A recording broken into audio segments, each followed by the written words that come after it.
Ευχαριστούμε πολύ που ήρθατε και σήμερα σε αυτό το τριήμερο ταξίδι του Τζον Γουότερς στην Θεσσαλονίκη. So, as I said yesterday, please welcome the coolest man in the history of cinema, Mr. Τζον Γουότερς.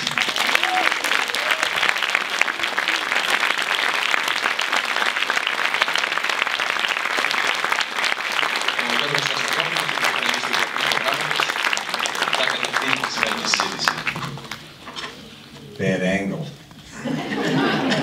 Should never shoot up in your arms or with the camera. You've been called many things. Oh yeah. First of all, you've been called many things during your career. Orestes just gave you a new. That's a very nice. Yeah, one, yeah. And after meeting you for this, well, a day or so, I could add something else. The nicest guy in the world. Thank you. It may be ruining your image. I'm sorry about that, but it's true. Why shouldn't I be nice when I come to a country where they treat me so nicely and everybody's smart, looks good, and laughing at my jokes? Why would I not be nice? But speaking of images and brands, and these days everybody is trying to build one from social media to selling a product.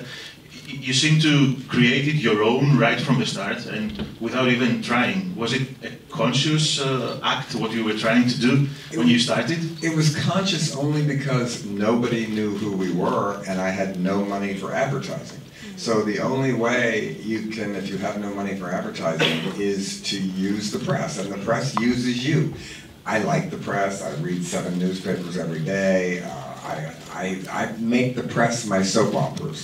So to me, you have to use the press. Each uses each other. And it's free advertising. When you get a full-page article about you in a newspaper, you know how much a full page of that ad would cost if it was an advertisement? Thousands of dollars. So I learned that early, really. And everywhere I go when I do my shows, it's in the contract that you have to do 3 interviews to promote it. So I just do interviews like going to the psychiatrist, kind of, you know, when you just talk and you try to say new stuff each time and everything. So it was conscious only because I wanted to get people to come see the movies. And that's the thing a lot of young filmmakers never realize. No matter how good your movie is, you have to find somewhere that's going to distribute it and someone that's going to like it beside you and your mother, and get the word out. So I think learning the business part of it is just as important as learning the art part of it, because both things have to work to get people to see your movies. How hard was that back in the day when you started out with your short films to get people to see them when we're not really what you would call, I don't know, commercial films? No, well, they weirdly were commercial. People always say, like Pink Flamingos, how did you make such an uncommercial movie? Well, I played for 10 years in one movie theater. That's pretty commercial, if you ask me. But I used to make the, like Divine everywhere. We would go out on the street with flyers and hand them out to people. Go in restaurants, we call it a plate job, where people would be eating and we'd just walk over and give them a flyer and until they'd throw us out of the restaurant. And put wild posting to stick up stuff everywhere. We would do our own ad campaigns, and no one would show it. I would rent a theater or rent a hall and then have a world premiere. And give out flyers to all the hippie places and everything, and everybody would come. And then the reviews would come out, which were terrible. I didn't get a good review for 10 years, but I got the right kind of bad reviews. It said, this is the most disgusting movie I've ever seen, or like, something's the matter with you if you like this. Well, we would put that right in the ad. And the best quote was Rex Reed. He said, where do these people come from? Where do they go when the sun goes down? Isn't there a law or something? And there was a law. And we did get arrested. I never won a court case for Pink Flamingos ever. Because at midnight, it's joyous, you're with your friends, you're on marijuana, it's funny. In a courtroom at 7 a.m. with jury duty, it is obscene. It's all how you watch it, yeah. But I've always said, if you go to a movie and you come out and the first thing you say is, the cinematography was really good, that means it was a bad movie. So I learned by doing it, and they were technically terrible. But people, if they liked the movie, they said it was raw. If they didn't like it, they said amateur. It means the same thing. It just depends if they liked it or not. So I learned from doing it, really, completely learned from doing it. And from watching films, I suppose. I know you were watching films, you were an avid cinephile. So what were the films you liked? Yeah, 3 kinds of movies. Art films, like Bergman was in Baltimore shown as a sex film, where they took out the dialogue and just put Monica's Hot Summer. It was originally called Monica. You know, that's what they would do. And then, so I saw the Bergman films, which was the first director that ever showed vomit. He's the puke king, because he showed vomit in every movie. Now, all actors want to vomit, or be shown on the toilet, or vomiting. Jean Moreau said that to me. I was on the jury with her in Cannes, and she said, why do they, in every movie, when a woman is upset, do they show her vomiting? I never vomited when I found out a man cheated on me. I was hit him, or I was pissed, but I didn't vomit, you know. So Ingmar Bergman had vomit, and I went to all the exploitation movies at the drive-in with Herschel Gordon Lewis, where they passed out vomit bags, you know. And every time there was gore, people honked the horn, or tits. Either one, you honked the horn in the drive-in, which was kind of funny. And then I would see the underground movies, like Kuchar and Kenneth Anger and the early Warhol stuff. So I tried to put, excuse me, all those influences together to make exploitation films for art theaters, which there was no such thing, and still maybe isn't. So I had an audience right from the beginning, and it was a very mixed audience, and so I would get part of the money back. My father lent me the money, and I paid him back with interest. He was so shocked to get the money back. He was hoping I wouldn't pay him back, so I wouldn't ask him again, and I would stop making these movies. That he was humiliated by it, because no one said they were good, and we got arrested for making them. And I got arrested a lot for making, you know, for Mondo Trasha, we all went to prison for it. And there's a scene in it where Divine is in drag in a gold lame Toreador outfit, driving a 1959 Cadillac convertible with the top down, and she imagines a hitchhiker's nude. So we shot this scene on a college without asking permission, and they called the police. And the police came, a raid, and we all ran different directions. We all got arrested, and Divine escaped. Which doesn't say much for the Baltimore police when he was with a nude man in a car in November, in drag with a top down. You know, they couldn't find him.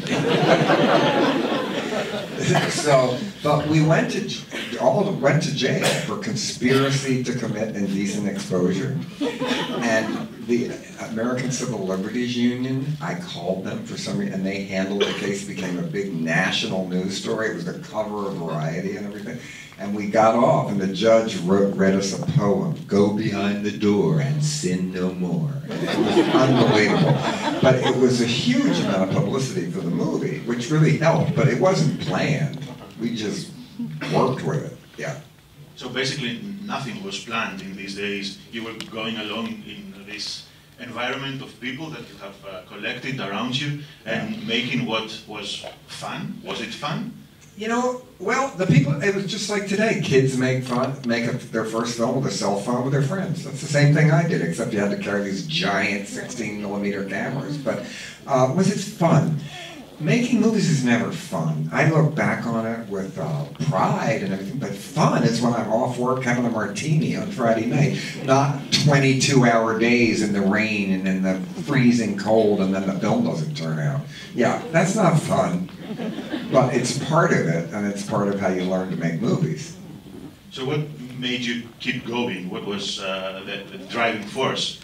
What else could I do? I couldn't think of any other job I could possibly do. And each time I got an audience, each time. So I learned how to do it, and then Pink Flamingos I got real distribution with that one. I used to distribute them myself and go around the country and rent theaters. My mother would, excuse me, and my mother would send the Xerox you know, she'd send the handbills with the theater on, and then we'd pass them out in each city. And I learned so much from doing that. It was called four-walling the theater. But if I four-walled the theater and no one came, I would have lost all the money. I had to pay the percentage the theater got for every seat up beforehand, and then I got the profits. Well, we made it work. I did make money doing that, and then I got some little bit of distribution, and eventually I learned how to do that. The distribution part was the hardest, and even harder was, even if it was a hit, how do you get them to pay you? That's the other problem in Hollywood, is unless they want your next movie, they don't pay you, you know? And we learned that in polyester. No one ever paid the Odorama cards bill. No theater ever paid that, because what could we say? You're not getting the next Odorama picture if you don't pay your bill. So it's hard to learn how to collect, even if you have a hit, how to get the money. The head of New Line Cinema said to me, how do you make friends with the bookkeeping department? Which I always made a point of being nice to the woman that kept the records. So basically what you did was like having a studio system on your own. You had your own production company, you had your own stars, you had your own distribution arm, you had everything in a smaller and weirder... Kind of, it's true. Out of necessity, really. There was no other way to do it. And it's true. Divine audiences liked right from the beginning. Edith Massey had a very little part in Multiple Maniacs. The audience liked her. The people that they liked, I gave bigger parts to. It was like Hollywood. So when I finally got to Hollywood, it wasn't that different. And I had to learn how to pitch a movie and how to go in and sell it. And they would give you all this money. And if they didn't make the movie, you didn't have to give it back. So it was amazing that you could do that. And so I always thought up an ad campaign and everything before I went in to make them realize, I want this to make money too. And I was always amazed when they didn't, and most didn't. I failed upwards. They kept giving me, the movies I made a lot of money on were the ones that failed at the box office later in my career. The ones that you were the most famous, I didn't make hardly anything on. So they were the early movies that I financed myself and distributed myself. Or even the movies that you didn't get to make, the movies that you wrote, that you spoke of yesterday. Yeah.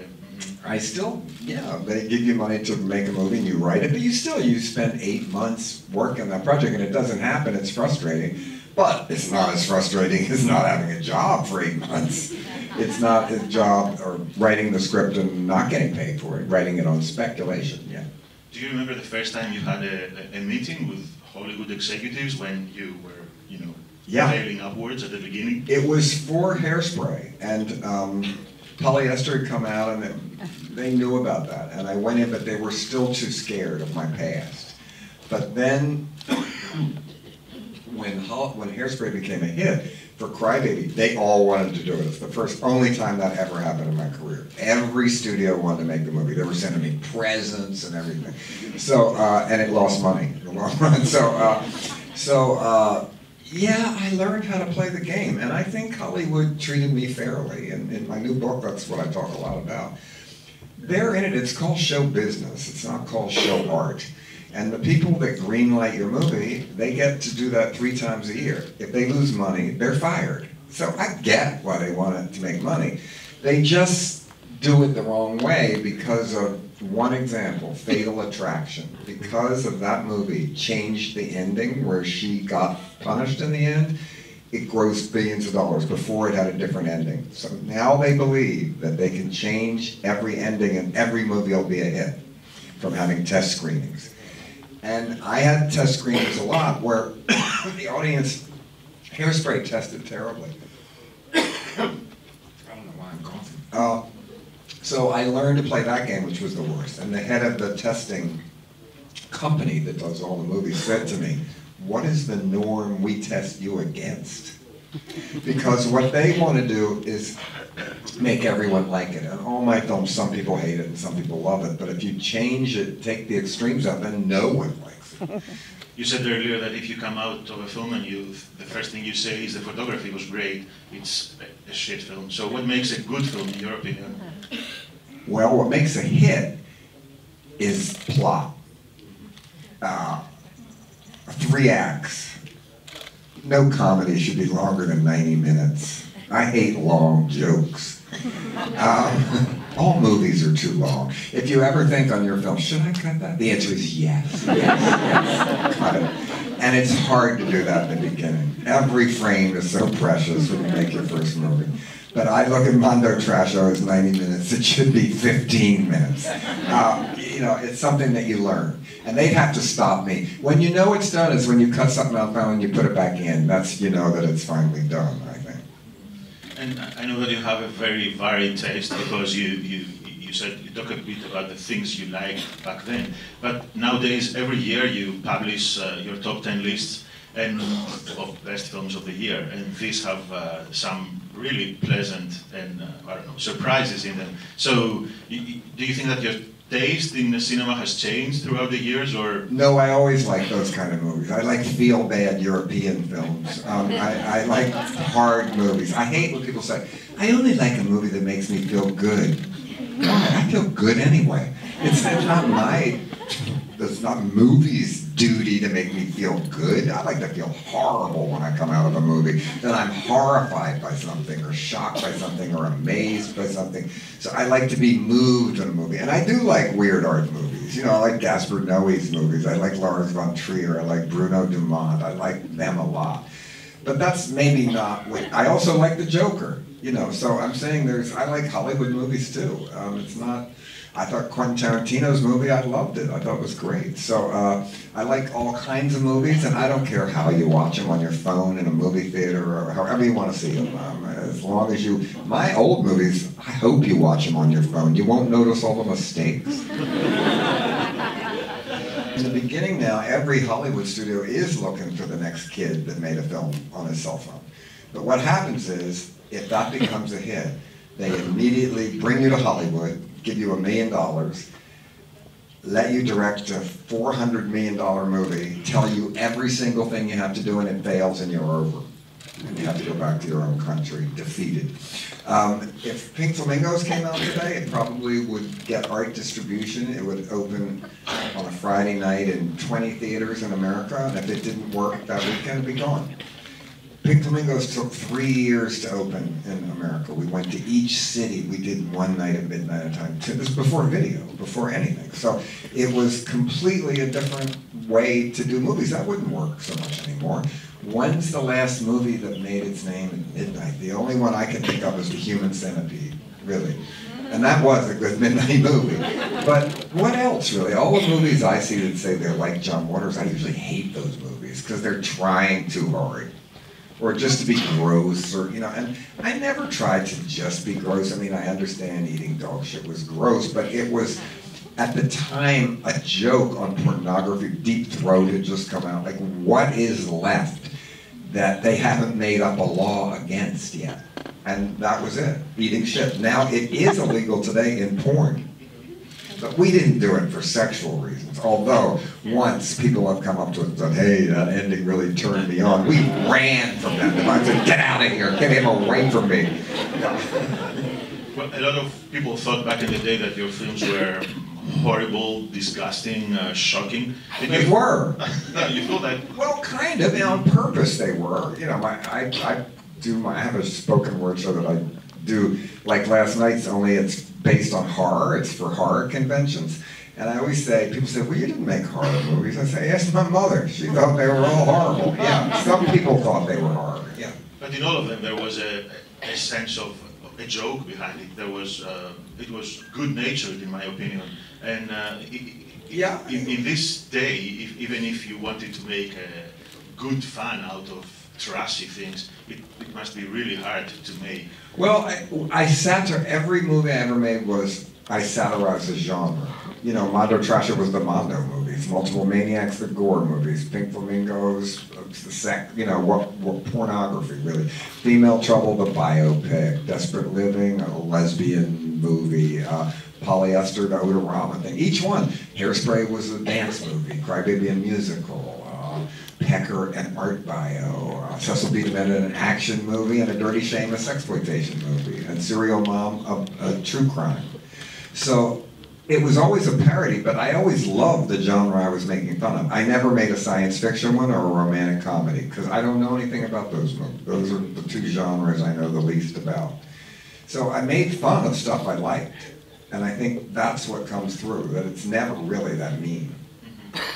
Today there is a kind of, I mean, saying the right thing and doing the right thing and not, being offensive to anybody is what. Well, it depends on what kind of offensive.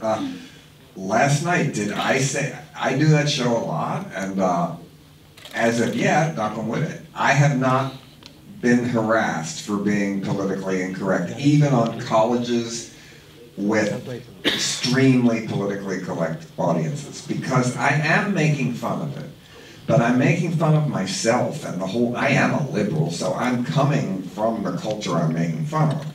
But yes, I mean, it is crazy. It's just rich people, though. It's just rich schools today. It's a class issue. I mean, poor people aren't arguing about babies, really. I mean, it's I don't know. I think it's, I think I am politically correct, technically, because all the characters in my films that win are people that don't judge other people, what society has told is bad, and they exaggerated what society used against them, turned it into a style, and won. I think that is politically correct. And well, today you're part of the cinematic establishment, one would say. Was something that you ever expected to see happening? Well, it is funny. I mean, I got the Writers Guild Lifetime Achievement. I got a medal from the French government for furthering French film. I love that. The most ludicrous is that I'm the Nike ad now in America, which I really am shocked on that myself. I wish my father had seen that. He would have really shaken his head in horror. But yeah, but I think I just stuck around a long time. I think you can keep doing what you're doing for 50 years. They eventually like you. And it's great, I don't have to even hear at my funeral the nice things I say, because they already said it, so I can die in peace, and So it's I'm very happy that all this has happened, without irony. Did I ever think it would happen? No, but I was an ambitious kid. I got Variety when I was 14. I mean, I wasn't Pecker, I wasn't naive. I wanted New York to notice, I wanted to have success. So all of it is all new. Certainly did I not think I'd be in Greece talking about this. Certainly that entered my mind when I started out. But I always was optimistic, let's put it that way. And one of the things you've said is that I haven't changed, society has. But do you feel that it's changing again in a way that you wouldn't? I don't think in the arts. I don't think, no matter what about Trump, he doesn't care about the arts. I mean, there's no new censorship because of him, certainly, I don't think.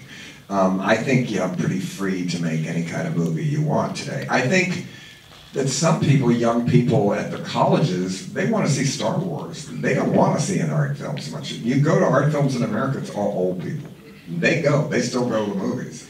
But now the comic book movies and all that, they're different. That's all young people, and they like to go to malls, which I hate malls, but they love to go to malls. They like stadium seating. I think, why? Is Ben-Hur playing? And